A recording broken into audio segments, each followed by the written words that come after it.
Good morning on this gloomy Friday. I did just want to take a minute to touch on something really important going on this weekend, and that is that today is the first day of advanced voting for the Canadian federal election. For those of you who don't know, I am Canadian, and as much as I like using social media as an escape from what's going on in the world, I am a very political person, so I just wouldn't be being true to myself for not at least touching on this. So I just wanted to say, basically, to go out and vote this weekend. I'll be voting Liberal, but I don't care who you vote for, just go and vote. We just had our provincial election, and the amount of people who didn't vote was astonishing. And we have this right to vote. We are so fortunate to have this right to vote. So it's really important that you go and take advantage of that. Do your research, figure out what party best aligns with your beliefs. Possibly take a peek at what the provincial versus federal government is responsible for, because I do think that's a point of confusion for a lot of people. But just go out and vote. It doesn't matter who you vote for. You can lie about who you're voting for. And even if you think your vote doesn't matter, because trust me, where I live, my vote does not matter, it's still just so important to go out and make your voice heard. Regardless of the outcome of this election, I mean, of course, I want who I'm voting for to win, but regardless, whoever the new leader is of the country, I just really hope they can work on kind of ending this divide that we have between people right now. Obviously, there's extremists on either end, but, you know, the majority of people really are voting with good intentions. So I really hope we can just work on ending all the hate and divide that we have as a country. You know, I have family and friends who vote conservative, and they're good people, maybe misinformed at times, but that's just my personal opinion. But at the end of the day, we're all just voting for what we think is best, and there's just been so much hate lately that I hope really, I don't know, starts to taper down. So just to wrap up this serious chat, I'm sitting outside waiting for the voting station to open so I can go cast my vote. But I urge you just to please take the 10 minutes out of your weekend to go and vote. Or if you can't vote this weekend, the official election day is the 28th. So make sure you go out that day, because it really is such a privilege to vote. And I really do urge everyone just to take advantage of this privilege that we have. So that's it for my little serious rant, and I'm gonna head inside. I'm home from voting, and it is also Easter weekend, so happy Easter to those who celebrate.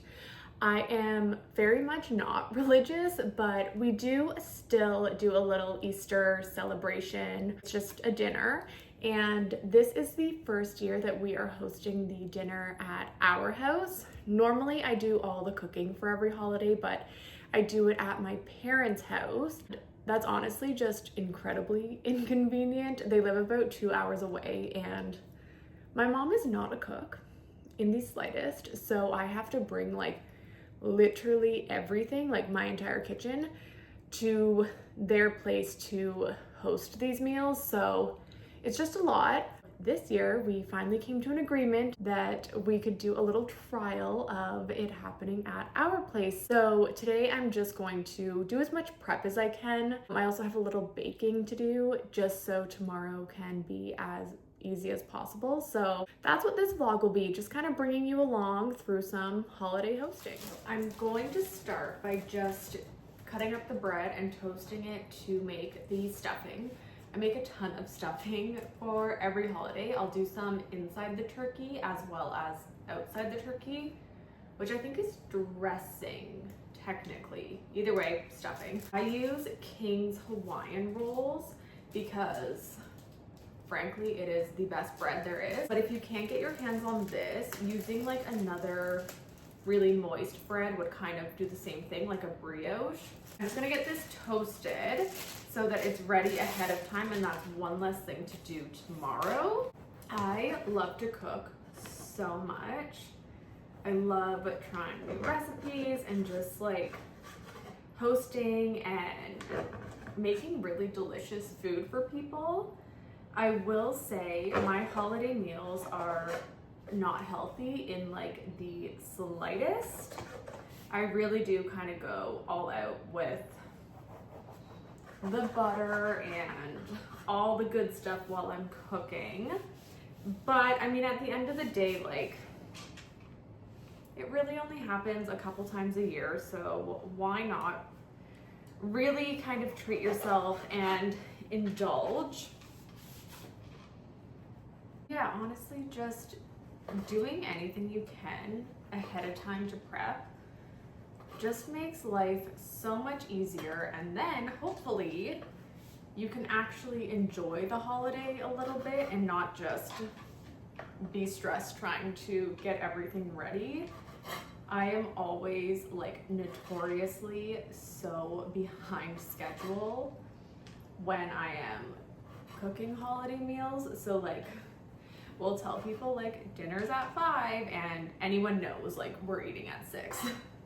No matter how hard I try, I'm always behind schedule. But I'm really hoping that since I get to be at home this year, I can really just take advantage of having as much ready ahead of time as possible.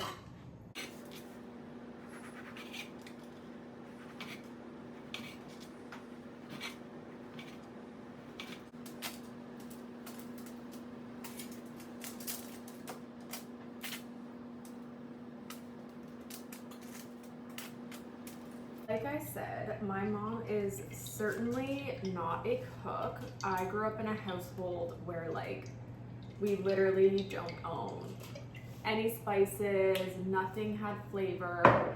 And so growing up, I was convinced that there were so many foods that I didn't like. And then I later realized I just didn't like my mom's cooking. When I started cooking, it's funny because everyone always raves about my food because I am a good cook, not to toot my own horn. Yeah, everyone always raves about it. They talk about how good all this stuff I make is, and they're always so excited for these holiday meals. But at the same time, I can't tell anyone like what I put in anything because then they're convinced that they won't like it because they think that they don't like spices and seasonings and flavor. I feel like my partner's family is kind of the same way. Like we'll be going to see his family for Easter as well, and I won't lie, their food is also incredibly unflavored and just like, I don't know, plain boiled veggies and not great.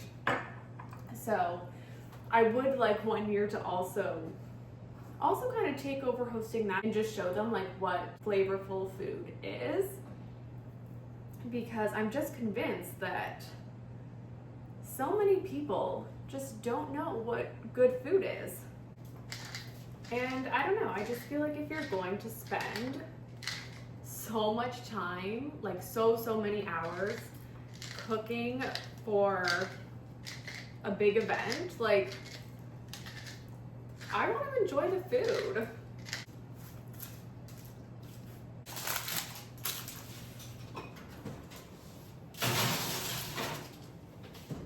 Once that's done, I'm just going to kind of rinse and repeat a few times with a few more loaves of bread because, as I said, we love stuffing in this household.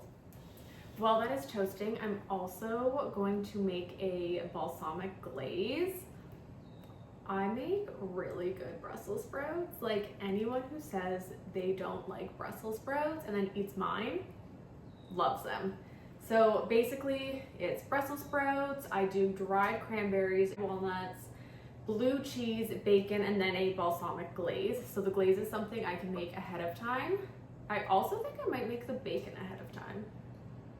Yeah, I'm gonna do that. But anyways, I can't show you making this because I'm gonna have to have that fan on full blast so you won't be able to hear anything, because it does stink up the entire house making this. Like, I pretty much have to like gas out the entire kitchen to make this. But basically it is a cup of balsamic, half a cup of honey, and then you just kind of wait for that to boil down for about like 20-ish minutes, maybe half an hour. But yeah, it stinks. Like, all the windows need to be open, fan needs to be full blast. But yeah, I can absolutely make this ahead of time because this stores in the fridge pretty much like indefinitely.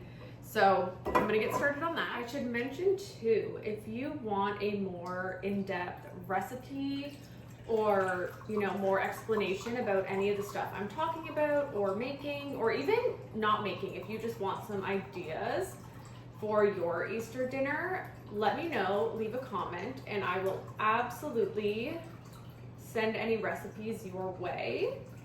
I'm going to try to get this video up earlier than I normally post. Normally I try to post on Sundays. I'll try to get this up either tonight or tomorrow morning so that it hopefully can help anyone that's hosting. But also follow me on Instagram. I'll leave my handle in the description box because I'll definitely be posting the final result of this dinner.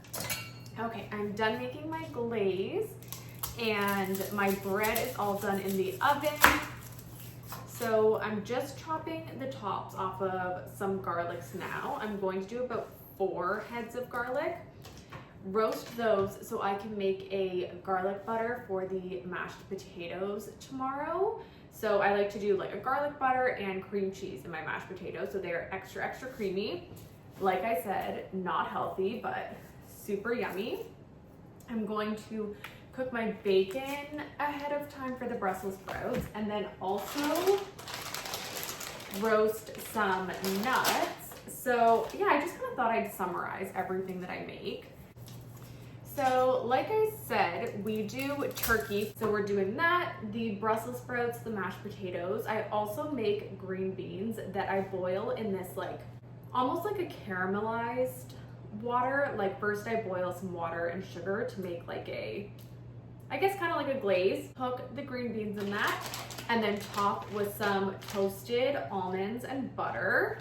I also like doing a, I don't even know what to call it, but I use corn, typically frozen corn because it's easy. And then I cook that in some like melted cream cheese, lots of garlic and Parmesan cheese. And that, again, not very nutritious, but that is always an absolute crowd favorite. Whenever anyone's coming over for a holiday meal, oh, sorry. Anyways, whenever someone is coming over for like a holiday meal, they always ask first thing, will there be your corn?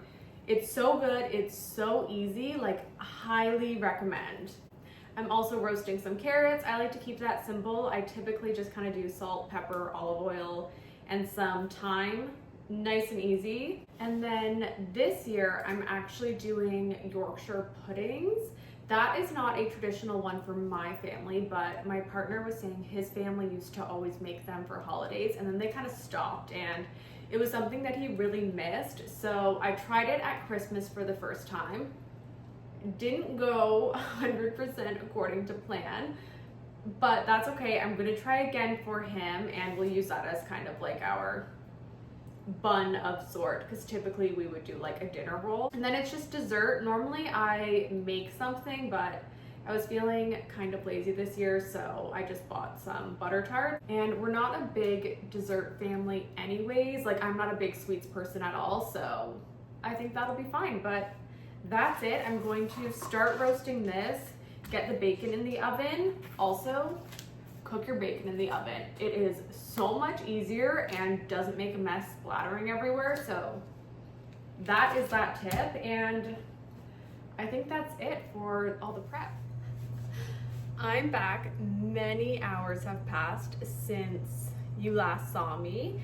I actually took a huge break to do my roots, which doesn't look that impressive in this lighting, but I did film it if you want to see how I DIY bleach my hair at home. That should be posted probably next week, hopefully. Just to finish off the Easter prep, I am baking some cookies that are like half for Easter and half also because I promised I would bake cookies. So first things first, I think the key to like the most perfect chocolate chip cookies is using browned butter, which I know is kind of annoying because it is an extra step, but I browned this butter this morning and then just left it sitting on the counter all day just to like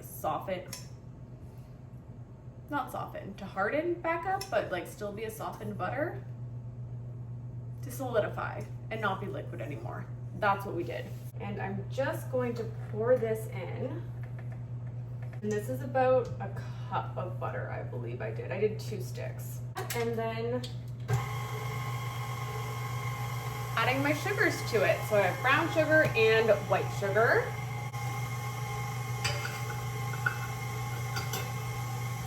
I won't lie, I'm also a little bit concerned that the power is going to go out.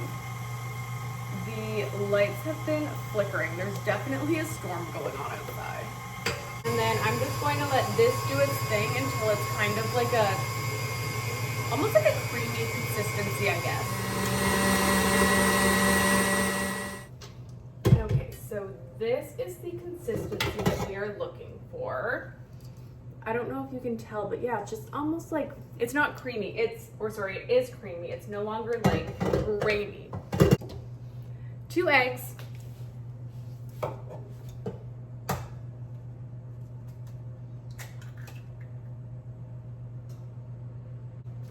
Vanilla, about 2 teaspoons. I feel like with vanilla, you do just kind of like measure with your heart. Mix those guys together. Then we are doing 2 1/4 cups of flour. I will say I love my KitchenAid, but I wish this bowl was like bigger. I feel like I never have a lot of room. Oh no, I forget how many of these I put in. We're just gonna go with it. I literally had to go back and watch the footage so I could count how many of these I did.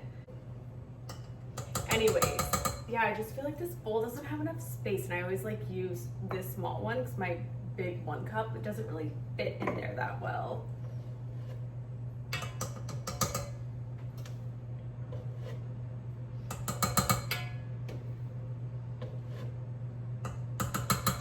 And I know that is very much like first world problems, and I'm very grateful that I received this as a gift anyways, but that is my one complaint. And maybe if you're thinking about investing in one, to like think about that, see if that will work for your needs, because yeah, that is my one complaint.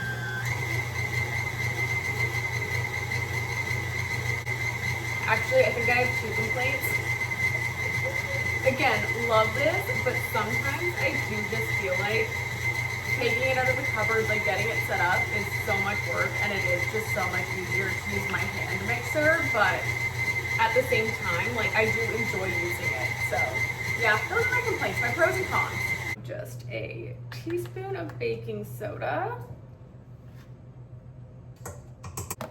And then about half a teaspoon of salt. Although I love salt, so I do also say to measure salt with your heart.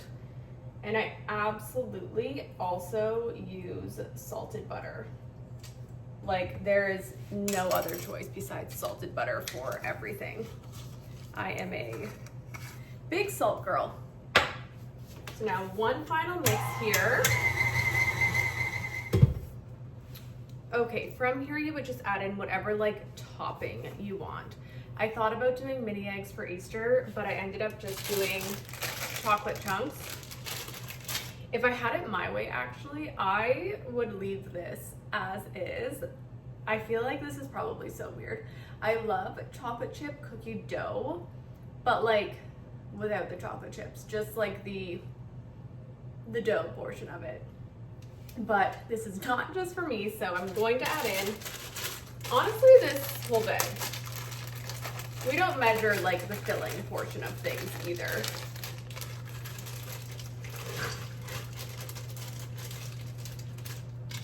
And just give that a super quick mix together. And that's it. Cookies are done. These are just gonna get kind of spooned into little balls and thrown in the oven at 375 for about 8 minutes.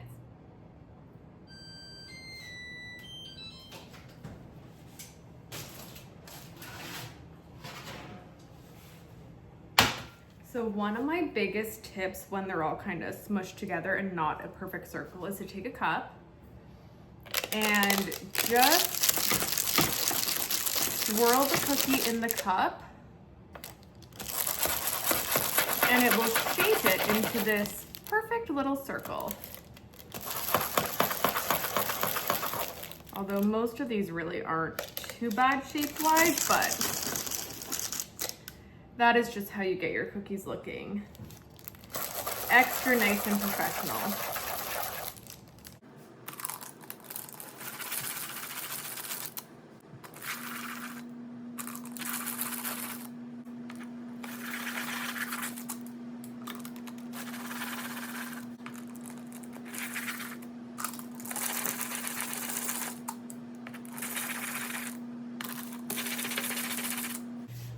And then to finish off the most perfect chocolate chip cookies, always, always, always add a sprinkle of salt. I will never not do this step. Bonus points if you have flaky salt, although I do not. But just like a good pinch of salt on top. So you really get that like sweet and salty aspect. And I promise, once you start doing this, there is no way you will ever go back to not adding salt. And that's that. The most perfect cookies you could make for any holiday. I'm just going to take the second batch out of the oven in a minute and quickly tidy up down here so I can get to bed, because I have to get up at like 6 a.m. to start cooking for tomorrow. I want to try to get as much sleep as possible, and it's getting pretty late. But thanks for hanging out with me and starting to prep for Easter. Like I said, follow me along on socials to kind of see the finished result. And if you have any questions about recipes or cooking or baking or hosting, anything at all, drop it in the comment box and I will fill you in on all my tips and tricks. Bye, happy Easter.